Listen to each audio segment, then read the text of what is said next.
Hey, what are you doing? What the hell's happening? Nick Digilio here. Hey, thanks for checking out my YouTube channel and my Patreon channel. I do videos almost daily, so please check them out. There's like 145, 150 of them. Scroll down, check them out, subscribe, like, tell your mom, tell your friends, tell your uncle. He's a jag-off, tell him anyway. And also my Patreon page. Patreon, very important. Please help me out on my Patreon page. Patreon's a great page.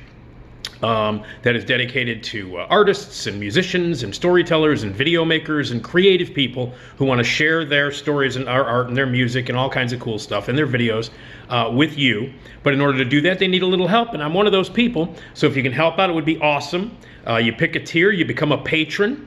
$3, $5, $25 a month, whatever you want to spend, whatever you want to donate. It's a monthly thing. Please do. $3 a month, that's not going to kill you. What is it? Bag of Doritos and a half a can of Coke. I think you can afford that. And it helps me out, helps me keep the videos coming, the stories, all kinds of fun stuff. You get access to exclusive videos that nobody else gets, including behind-the-scenes stories and some other personal stuff. And, what really happened to WGN. If you want to know the truth, I'll continue to tell those. And there are a bunch of videos about the crap that went down at GN that are on there already. That only patrons can get. So donate today, patreon.com/NickD Show. My podcast is the Nick D Podcast, and it has new episodes every Tuesday and Friday, part of the great Radio Misfits Podcast Network. Okay, for those of you who are regular, and by the way, I like the mood lighting. I went a little dark today, a little moonlighting. Ooh. I don't know why. I just felt like it. Normally there's lights blasting all over the place, so I'm getting a little bit more romantic, because I'm going to be talking about theater. Theater is a very romantic thing. Anyway, for those of you who are regular watchers, or if you listen to me on the radio, or you know me personally, you know that I am a theater person. I was part of the Factory Theater for many, many years. I was artistic director for, 10 years over at that theater company, which is still up and running. Great theater company, the Factory Theater, over on Howard in Rogers Park. And I did a bunch of theater with the Factory and with the Hypocrites and with a bunch of other theater companies. Directed, wrote, produced, starred in, acted, all that shit. I've done every kind of possible theater job that you can possibly have. From directing to writing to stage managing to acting to all of that shit. So last night was the Tony Awards, which I love to watch. And I have been lucky enough to have gone to New York many, many times and seen many, many Broadway shows. I love theater, whether it's in a house of 15 or a house of 5,000. I love to go to the theater. I love Broadway, and I watch the Tonys every year. And without question, the Tonys are always the best award show. Always, consistently, bar none. It is absolutely the best award show every year. It's better than the Oscars and the Emmys and the Grammys and all the other fucking award shows combined. And that's because it's theater. And, and most of it is concentrated on musicals. That's the one problem that I have with the Tonys, the broadcast. Now I realize they want to bring people in, they want to keep them entertained, so they want to keep it flashy, keep it show busy, get as many sort of like possible well-known people to the audience that might not know theater very well, and do it flashy, do it with a lot of musical numbers. So the concentration is mostly on musicals, big time. And plays, of which I did a couple of musicals, but for the most part, the stuff that I wrote, that I directed, that I was in, was mostly straight plays. They weren't musicals. I love musicals. I think they're great. But I do think that that short shrift is given to just the straight-up play, no musicals. And that's my only complaint about the Tonys, is that they concentrate so much on the big, crazy, over-the-top musicals. That's not all Broadway is. It's not all, hey, line dancing and kicking and big, crazy musical numbers and over-the-top, shtick and all that flashy, crazy costumes and dance. That's not what Broadway is 100%. There are a lot of amazing just plays where people get on stage and act and talk, and they don't break out into a giant musical number. And so I think that the Tony broadcast doesn't really care that much about that. And unfortunately, that's my favorite kind of Broadway show. I love your Broadway musicals. I do love them, but I would rather see a really great play with a bunch of actors and actresses on stage kicking ass, acting, telling a great story. I would rather see that, and I prefer that over the big Broadway musicals. But you got to get I understand. You have to get the people to watch. You have to get them excited. You have to get them to want to go to New York and see a big Broadway show. And a big Broadway show usually involves crazy musical numbers, big spectacle. I understand that. So, having said that, my only problem with the Tonys is that they concentrate a lot on big, crazy musical numbers and not so much on great acting and great plays. That seems like an afterthought. But having said that, the Tonys are consistently the best awards show. And after a very tumultuous couple of years on Broadway, because of COVID and the pandemic, and because of the lockdown, and then so many surges in COVID, closing down the Great White Way, and all of that stuff. It was a very tumultuous time, and it was really important that people came back to Broadway to see the theater. Lots of people lost their jobs. Lots of money was lost. I mean, we know this across the world in every type of business and every type of job. It's happened. It happened to me, for Christ's sake, as part of not only as part of stupid and idiotic and horrible management that has basically ruined a great radio station, but it also at a time when people were losing their job and it was easy to cut your costs if you wanted to cut costs. COVID was a great time to do that, and a time when a lot of people lost their work, and that happened big time on Broadway.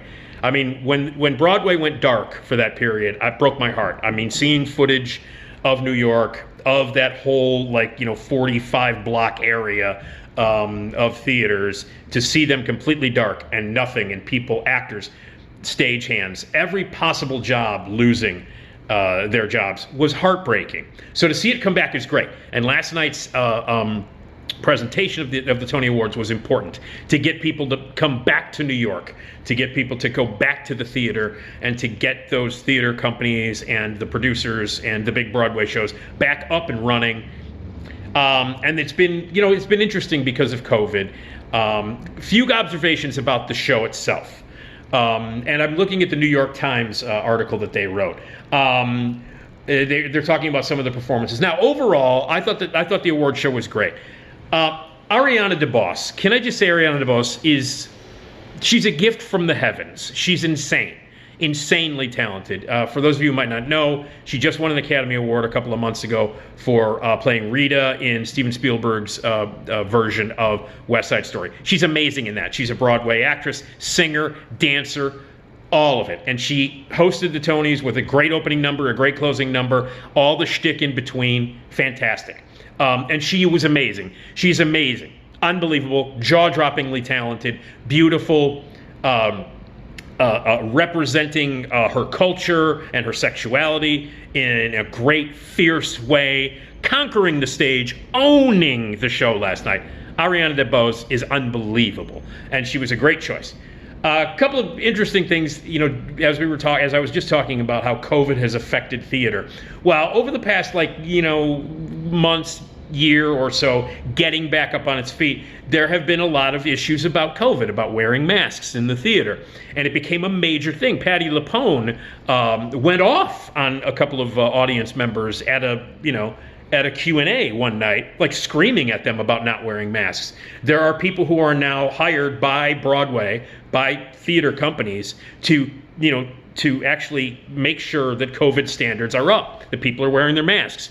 Well, last night, Ariana DeBose did this musical number where she was talking about how you can't get away from us in the theater. This was the weirdest moment for me. She actually did a musical number in the audience. Now, granted, she was in the audience filled with people Samuel L. Jackson and Hugh Jackman. They're big stars, people that know what's happening in theater, and going up and touching their faces and stuff. But I thought it was really weird. There was this mixed message where they were very strict, especially Patti LuPone and so many other people from Broadway, the world of Broadway, very strict about the rules of COVID, and that the audience members must respect that, respect the theater, respect the actors and the performers and the stage people, everybody around them, the audience members, by wearing masks and sticking to the strict COVID rules. Well, to have a number where Ariana DeBose is just running around, sitting on people's laps and jumping into their arms and touching their faces and kissing them seemed a little weird to me. I mean, it was a funny musical number, and Ariana DeBose is, like I said, a flawless human being who is an amazing performer. It was fun to watch, but I just kept thinking, wait a minute, well, Where's Patty? Is Patty LuPone not like going to say something about how weird this is, that it's a song about running out into the theater and kissing people and touching them on the face, and Andrew Garfield is just kind of sitting there, like being touched on the face. It just seemed really weird that in these past months, where everybody says how important it is that we wear the masks and the COVID rules and protocols are maintained fiercely by the Broadway world, that Ariana DeBose is running around the theater, jumping in people's laps and kissing them and touching their faces and stuff. I don't know. It seemed weird to me. It just seemed weird to me. So I don't know if you saw it, but having a musical number where the host is running around touching people's faces and jumping in their laps and shit during a time when you're trying to maintain order in the world of COVID and wearing the masks seemed a little counterproductive and weird to me. Overall, though, the show was great. New York Times had narrowed down some of their favorite moments. Best shtick, Billy Crystal. I hate Billy Crystal. Mr. Saturday Night was up for a bunch of awards last night. Didn't win any. And he did a number from, the cast came out, and then he came out and did shtick with the audience, doing a bit from Mr. Saturday Night, which is a movie that I hated. I love the idea of it because I love the old Catskills Jewish comedians. One of my heroes in life is Jerry Lewis, who clearly some of the shtick in that movie and some of the shtick that Billy Crystal did last night on the Tonys can be traced back to the kind of stuff that Lewis did. But I hated the movie, and I hate Billy Crystal. I know I'm in the minority on it. Oh, Billy Crystal, he's so funny, he's so charming. Fuck him. I don't like Billy Crystal. He annoys me. I find him smug. And just, I've never really liked that. I've liked him in a few things. I liked him in Spinal Tap. Hey, Mime is Money. I like that. I like him here and there. I can take Billy Crystal in very, very small doses. But yeah, no. I hate City Slickers. I couldn't stand Mr. Saturday Night, even though, like I said, the story of a Catskills comedian would be great in the hands of someone who's not smug and pompous and an asshole. And Billy Crystal's musical number made me crazy. So, didn't like Billy Crystal. Will never like Billy Crystal. What are some of the other things they mentioned here? A Strange Loop, which won. Michael R. Jackson, who wrote this thing when he was just an usher in a movie theater, a Broadway theater, wrote this musical where he is a queer black man making a statement. Wonderful, beautiful, personal musical. And it finally didn't win a lot for the first part of the show. And then finally he won. I mean, the guy won the Pulitzer. And it won Best Musical last night, so it was a big thing. That was a pretty cool. That was a great moment too. Him winning was a big one.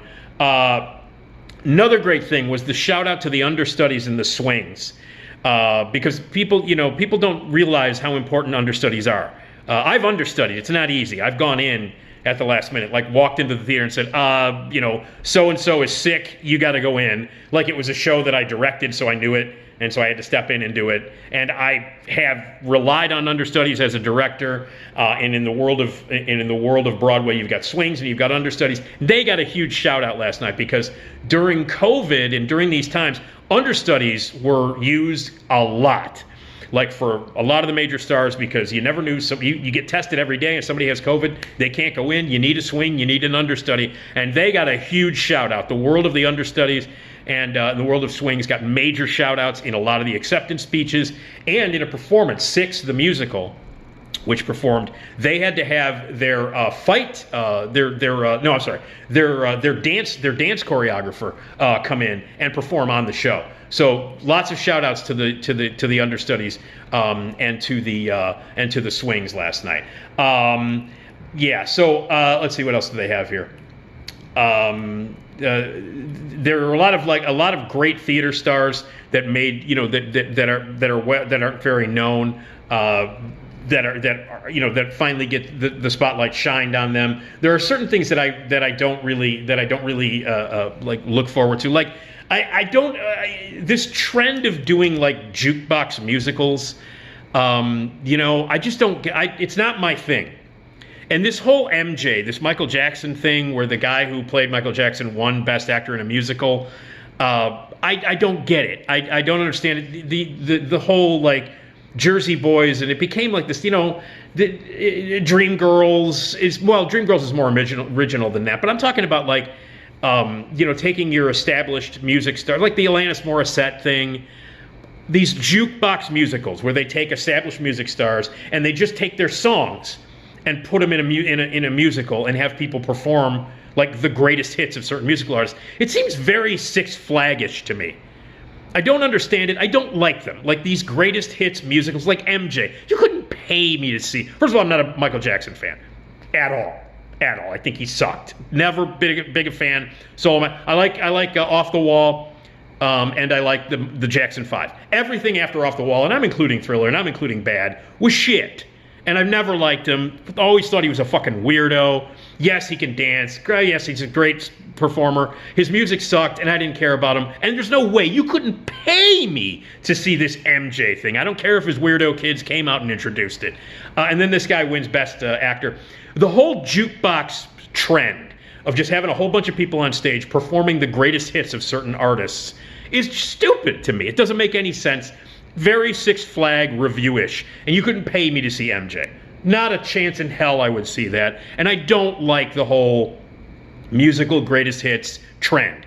Like I said, you go to Six Flags if you want to see that, or turn on the jukebox and have it's like going to a fucking karaoke night.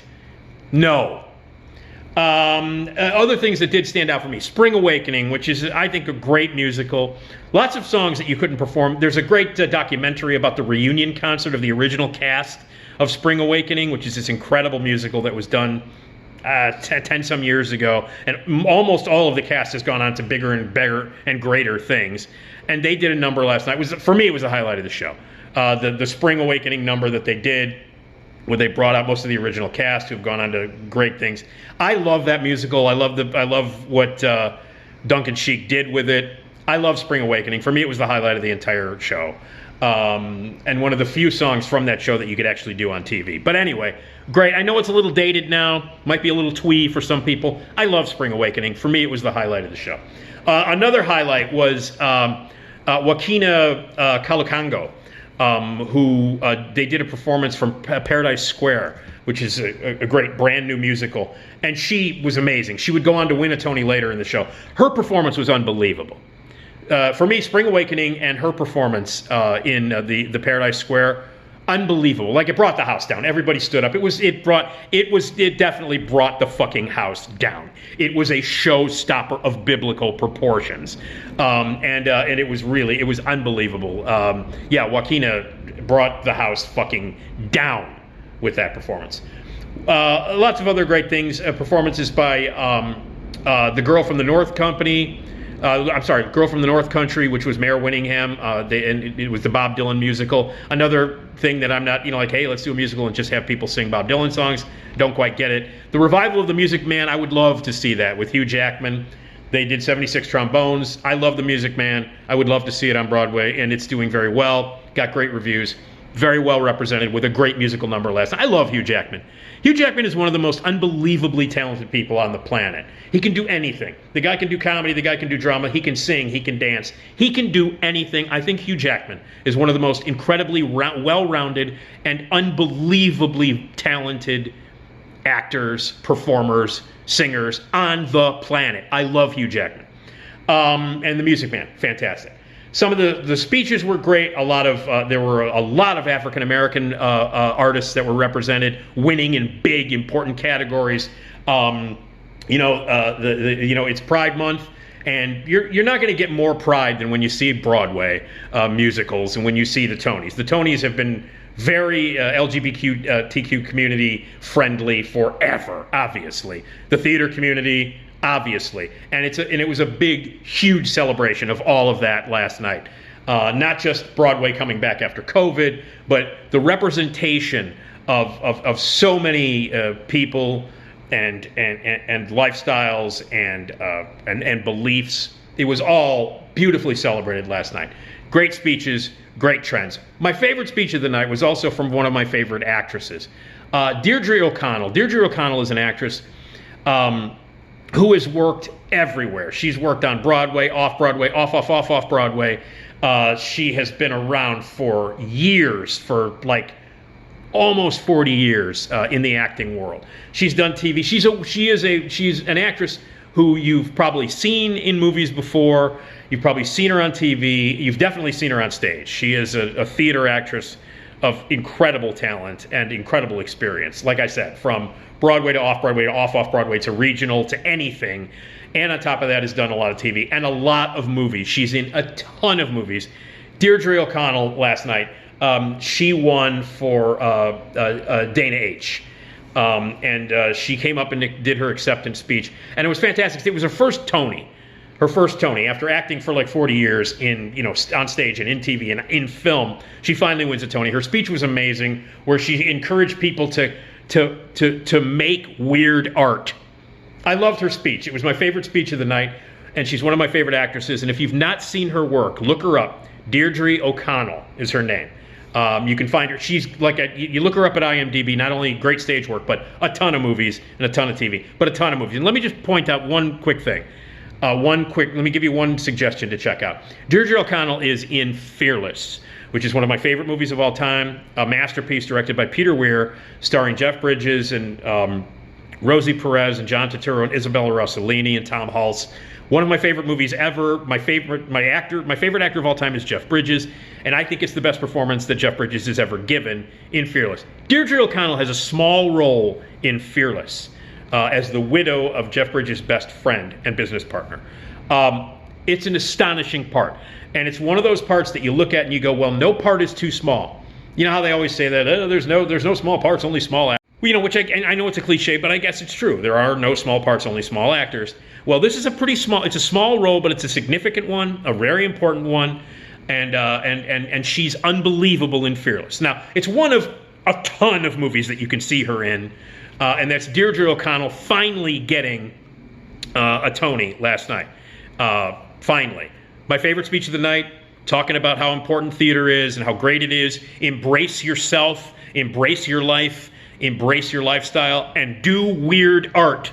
That was like her big thing. Embrace and do weird art.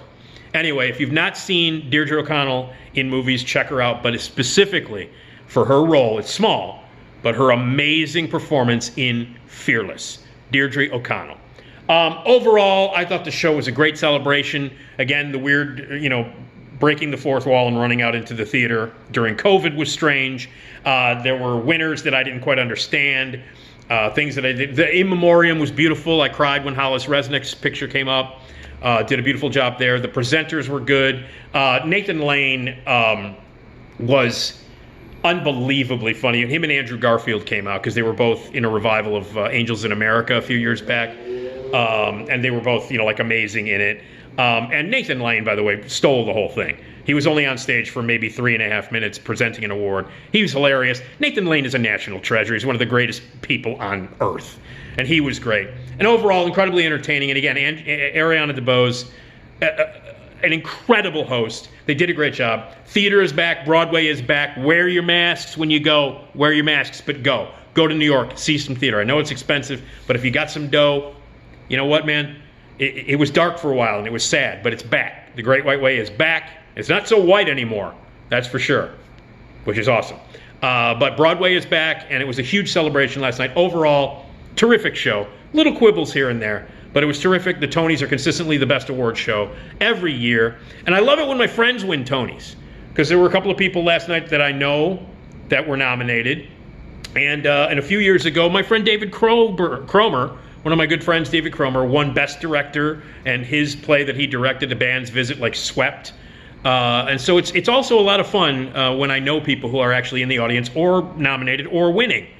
So there you go. So the world of theater was celebrated last night in fantastic fashion. The Tonys rule, and awesome. Overall, awesome. So I hope you enjoyed it. I hope you watched it. And go to the theater. If you can't go to New York, there's an amazing amount of theater right here in Chicago.